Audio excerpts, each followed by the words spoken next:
Good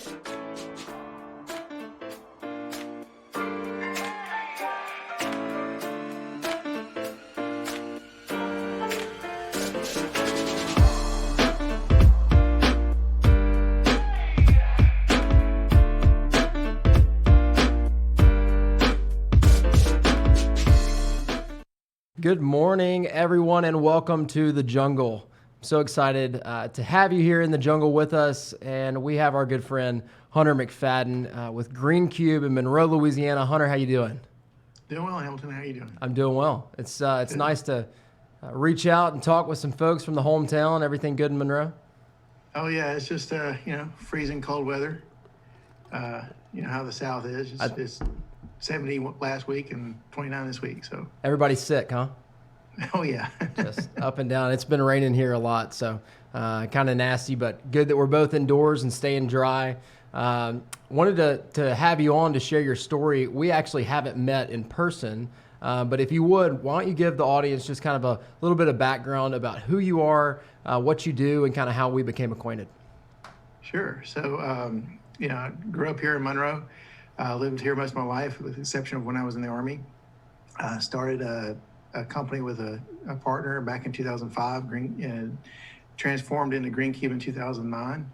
And then we do IT consulting, cloud hosting, and such like that. You and I basically, I don't remember how we got linked up on LinkedIn, but I think we've been connected for about 2 years now, since you went to, was it Mississippi State? Ole Miss. Masters there? Yeah, Ole Miss. That was 2017 I graduated, so it was right after I finished up at Ole Miss, but okay, yeah. Ole Miss, yeah. I'm sorry. I won't tell any of the Ole Miss faculty you said Mississippi State. I live in Louisiana. I get those Mississippi schools I feel confused. you. So if it's not LSU or ULM, I'm not interested. That's good. I actually happened to just bring this ULM cup today, so if there are any Warhawks watching, Talon's out. You went to ULM, correct? Hawks. You have a good time at ULM? I did. It was right at the end of when they were changing the name from NLU to ULM. I always make a joke about it because I was actually a physics major, got my BS in physics, but I was the last one to graduate physics. They shut down that program. They changed the name of the school. They changed the mascot, and they after they graduated me. So wow, y'all can thank me. I was so bad they changed everything. Or so good they just wanted to, switch it up. It couldn't be the same after you left. Oh no, it's never been the same. That's funny. So what I wanted to talk with you about today is not only what you do in your business with Green Cube, but a little bit about the mentoring that I know is near and dear to your heart. But why don't we start with Green Cube? Give us a little bit more detail into how you got into that. I mean, physics is not necessarily too related with the IT field. So how does that kind of translate, and what did you bring into IT from physics? Nothing. So the whole point of me going to college was that, my grandfather went to college, he was a minister, but neither one of my parents actually graduated college. And none of my uncles, aunts, very few of them did, if at all. So it was kind of more of a, hey, let me do this and get this done type of thing and prove that we can do it. And then the whole physics choice was that I need a challenge. And I've always liked challenges. If I'm not being challenged, I don't think I'm growing. Mm-hmm. And if I'm not growing, I'm being stagnant or going backwards. So I always loved being challenged. And people think, well, that's kind of nerdy. You went in physics. Well, I could have slept through computers and not ever graduated. I'd have gotten out. Yeah. If it wasn't meant for the challenge, I wouldn't have stuck with it. So, and then the computer business was all centered around that. I grew up around it. My dad's self-taught computer programmer, always had a computer in the house, took them apart, put them back together, was always around it since the age of 10. And so it just kind of naturally, went that path. Mm-hmm. And then again, why did I start my own business? It was really the challenge of it. Also in the fact, that was what it was initially. Today, it is more of, I enjoy serving other people. And all throughout that process, especially when you get into mentorship and stuff like that, I got mentored along the way. Started out by a guy named Preston Rose, who kind of mentored me on how to consult with clients and stuff. And then it transitioned from there, and I've had other mentors come into my life to help me progress business, help me progress myself, help me grow. And so now, about a couple of years ago, we actually started mentoring other people, just in life and in general, not necessarily always in business, but really love pouring back into other people. That's awesome. And this mentoring, is it a formal thing? Is it more informal? Is it with an organization? How does that all kind of work? So it probably starts out a little bit informal, because, when you go through, if you're trying to become mentored by somebody, you really need to check the fruit on the tree. You need to look at, who it is that's mentoring you, and one, go after a relationship with them. Yep. So it all starts out with a relationship, and if you can't get along with the person who's mentoring or coaching you, you're probably not going to get a whole lot out of it. Yep. And they're probably not going to want to give you a whole lot either. So there needs to be a vetting process on both sides of that, in my opinion. So as people approach me as to becoming, mentoring them, I take I want us to get to know them first. Yeah. Do they have the right mindset? Do they have a growth mindset? Are they a fixed mindset? Where are we starting from? So that's always kind of a little bit of a challenge. But then once you kind of get through that informal process and get to know each other, then you can put in a formal process, which we have kind of a proven methodology that we've been taught, in and around that. And we center that primarily around helping them with business goals. So it's the same way that I was mentored in essence, is that people came into my life to help me with my business goals, help me progress business, help me progress in business. But as with any success principle, it's really universal. So that translates very easily over into life, over into other areas of your life, outside of business, outside of work, outside of, relating with other people. And so all of that ties together and has to be in balance if you're going to really be, have a good journey, a good successful journey. Because I think, as you know, Hamilton, success is not a destination. It is the journey. It is the process, and you got to enjoy it. You're absolutely right. You're absolutely right. I saw that you worked with Glenwood in the past, correct? Yes. That was my first job coming out of college. That's awesome. In their IT department. Went to worked there from 98 to 2005. Awesome. And so you've spent your entire business career right there in Washita Parish. Yes. Wow. Tell us a little bit about that, because I know, growing up in West Monroe High School, ULM, really the first time I moved away was to go to grad school in Oxford. How has your experience been having a business career in Monroe? I could have done it. I never say never to anything.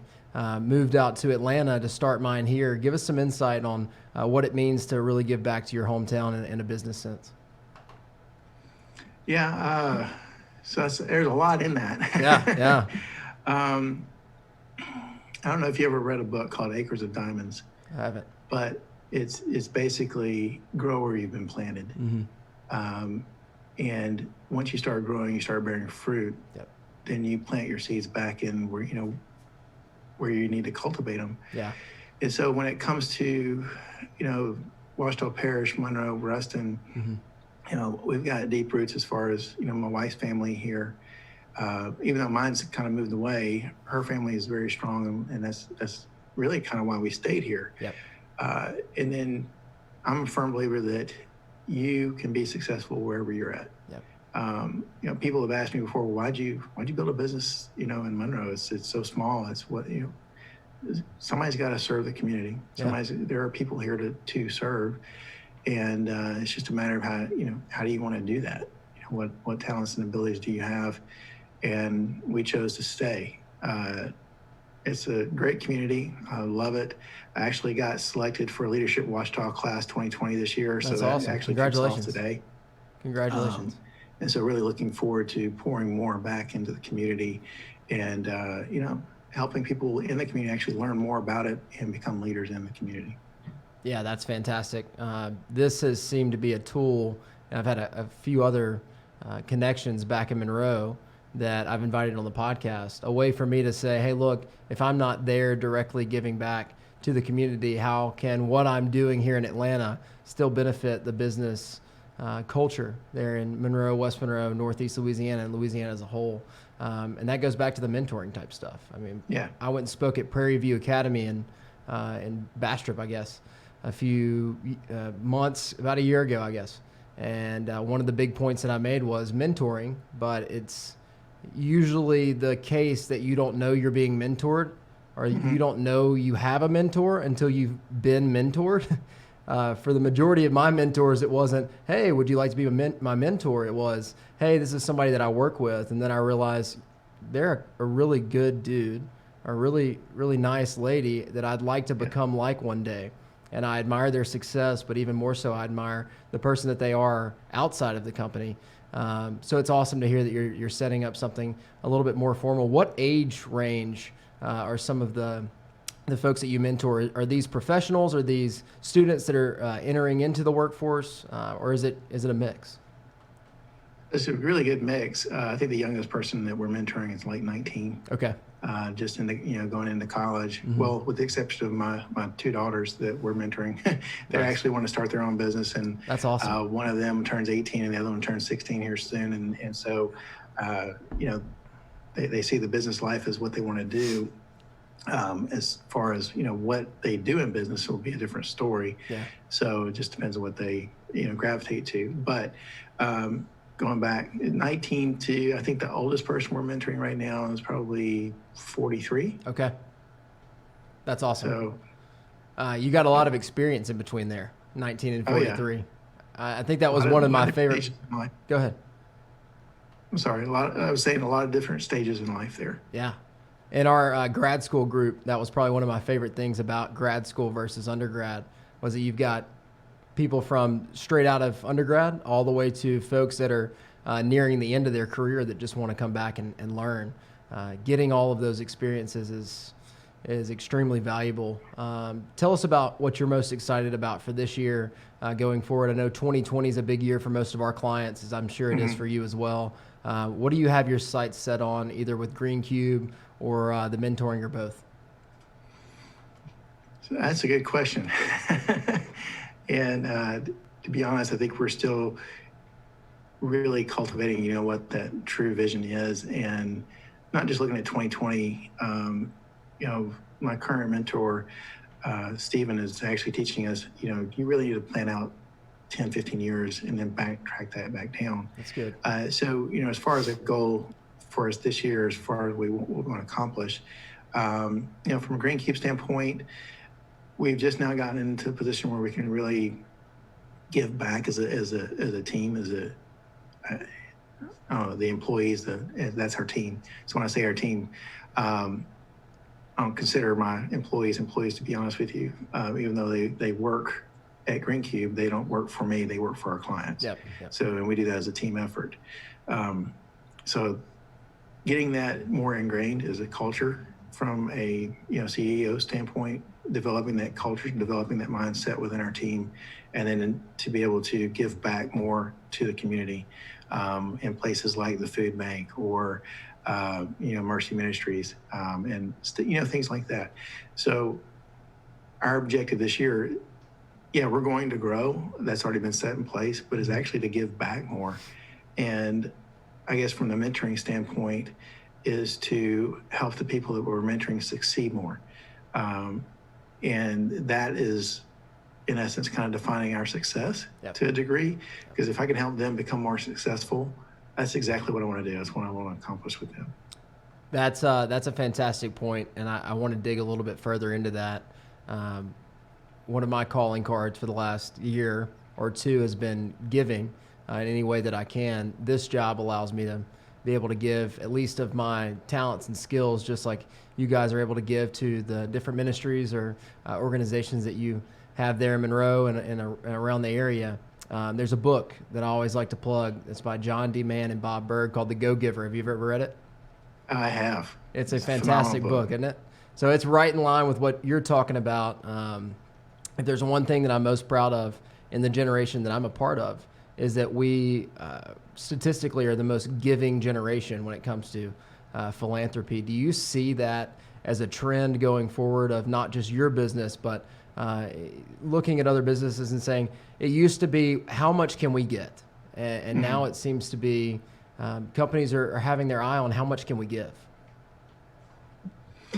Yeah, so I hope that's a trend. Do I too. see that as a trend? I'm not really sure. Yeah. I'll be honest with you. It wasn't always my mindset. You turn back the clock to 2005 when I quit Glenwood, quit my job, and actually went full time in my business. Yeah. It was not necessarily to give. It was very much to get and make sure that we had money coming in, because that was a focus.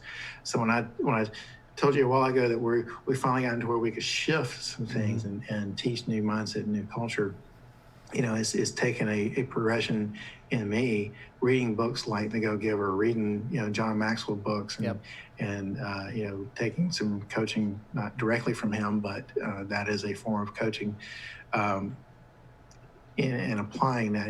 I love what he says is that you give and keep on giving and give and give and give without expectation. Even Gary Vee, talks about just put the information out there, give to your community, give, and no expectation. And these are people that are multimillionaires telling you to, saying this, and it's like, if that's where you want to get, follow the track. The track is to give without the expectation. And there's a much greater chance that you'll get much further along in your career than you ever could by focusing on giving rather than getting, from what I hear from folks that have gotten there. Right? And after a while, you see these multi-billionaires, Warren Buffett in particular, who said, hey, I have everything in the world. There's nothing I can't buy, essentially. At that point, your joy comes from, what can I give back? And I wouldn't say for everybody, but he started that organization.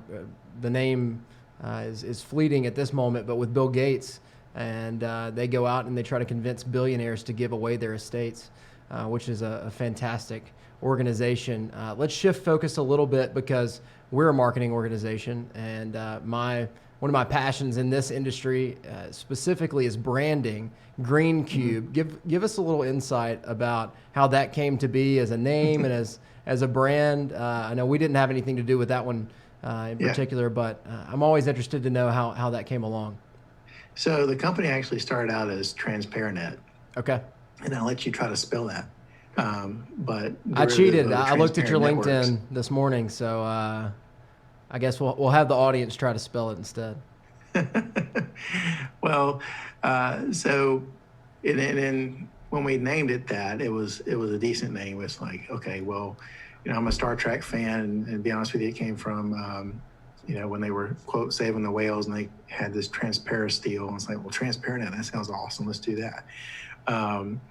So it stayed that way for a while, and everybody was like, well, how do you spell that? How do you spell that? And that was the big crux. Of course. And we were also shifting some gears as far as, there were more consulting focused or more hosting focused. And, what are we doing from a hosting standpoint, and how can we get that, how can we get the name to be not so technical? And so I was actually doing some brainstorming with a guy here in town that actually developed the logo for us.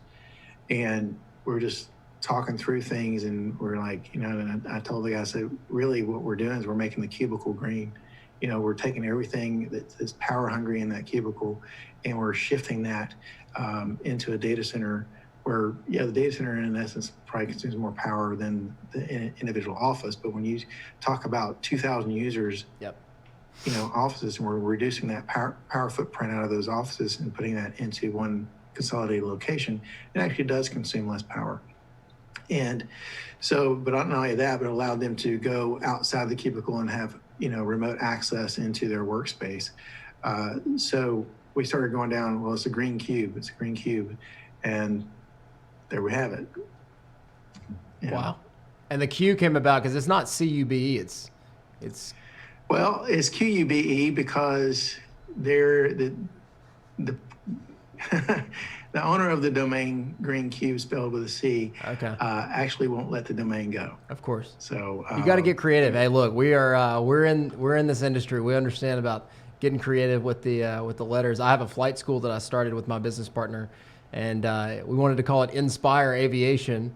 And I'm looking at INSPIRNE or IRE, and everything was taken. Inspire Aviation, Inspire Aviation. I said, hey, look, let's drop the I, and we can make a whole story about how it's about other people than it is about the I. It's the organization. That's exactly how it came to be. Come to find out that tail numbers on American planes, they all start with the letter N, and most of them are 6 digits long, and so is NSPIRE. So Awesome. it's all fun with the branding if you make it fun. But what we're looking for here is visceral reaction, and you see that green cube, and it's spelled different, and there's always a story behind it. So I appreciate you sharing that story with us. That's really interesting. As far as the going forward with the mentoring type stuff, is there anything that you're looking forward to either this year or beyond, you seeing that growing, or if there's a cool story that you'd like to share about somebody in particular that you're like, hey, look, he told me that had he not had a mentor in his life, he wouldn't be at this position. I love hearing stories and personal accounts. Is there anything that comes to mind? So there's one couple in particular, and I'll just say his first name, Ryan. He started with the program about 2 years ago, and his whole goal, and I love his goal, and those things probably get me more fired up than anything. It's just what he wants to accomplish and his character and everything. I want to help him accomplish it, and he wants to basically generate enough income in a quote part-time business outside of his work to be able to not have to work and be able to go on a mission trip to Zambia for as long as he wants to go. That's awesome. And be an impact in that community in Zambia. They've gone on a couple of week-long mission trips or 2-week-long mission trips, and he says it's just not enough time. Yeah. And so that's a big motivator for him, and I really want to help him accomplish that. And so that's a big drive for my wife and I. That's awesome. That being a part of someone's story like that, who wants to be a part of other people's stories, that's the exponential growth that really matters. I've gone on a few week and a half long mission trips, and I can attest it really isn't long enough. It's long enough to make a difference, but it's not long enough if you look back and you say, hey, if I had the opportunity to spend longer, I don't think I would have cut it that short. Have you been on some mission trips yourself? I have. We've gone to the Dominican Republic, gone down to Chile, and you're quite. And Ryan's right. You're right in the fact that when you go down for a week, you barely have enough time to acclimate to the culture, the language, and then even just begin a relationship. And as you know, with anybody that's made an impact in your life, I'm sure you've developed a relationship over time, and nobody's impacted you in a week. You just can't really do it. Now, can I go down and start building a church? Yes. Can I progress a project that's already in motion or start a new project? Yes. But to spend the time down there and see the project to fruition and to really impact a person, you've got to really get to know them and have a relationship with them. And you make a great marketing point there between the difference in an impact and an impression. Impressions are hits, which is the shorter time periods. You can make a large impression that people may or may not forget. An impact is long lasting. And so when a lot of the marketing is out there trying to make impressions, what we're trying to do is make an impact, and so are you. As we wrap up here, is there anything, any way for the folks to get in contact with you if what they've heard this morning is something that they were looking for, or something that someone else they know might be looking for, whether it's Green Cube or whether it's the mentoring that you're doing in North Louisiana? How can they continue the conversation, Hunter? Well, they can obviously connect with me on LinkedIn, Hunter McFadden, or on Facebook at HMC1K. And people ask me what the 1K is for, is because we want to impact 1,000 lives, actually 1,000 couples. That's awesome. In a positive way, and that's what we're trying to do. So HMC1K on Facebook, or Hunter McFadden on LinkedIn. Awesome. Awesome. Anything else you wanted to add before we call it a day? No, I appreciate you doing this, Hamilton. I really do. Absolutely. Really, I had looked forward to meeting you in the past, and so still a kind of virtual meeting, and I kind of hate that I wasn't there in person to get to shake your hand, but we'll make that happen. Absolutely. Well, we never expect you to drive all the way out here, but I'm sure I'll be coming home soon. So, my sister actually lives in Kennesaw. Okay, so that's not too far. Actually. Well, next time you're in town, let me know. We'd love to take you to coffee or lunch, or bring you by the office, and maybe do part 2 of the interview here. Absolutely, man. I look forward to it. Awesome. Well, stay safe, stay dry. So glad to have you on the program. Hunter McFadden, Monroe, Louisiana with Green Cube. Not only is he a business success, but he's also making a tremendous impact in the lives of folks all across his community, and one that I hold very dear to my heart. So everybody watching, listening in, thank you so much for joining us here in the jungle with Hunter McFadden. I'm Hamilton Winters, strategist with Liger Partners. Till next time, we'll see you in the jungle. Bye-bye.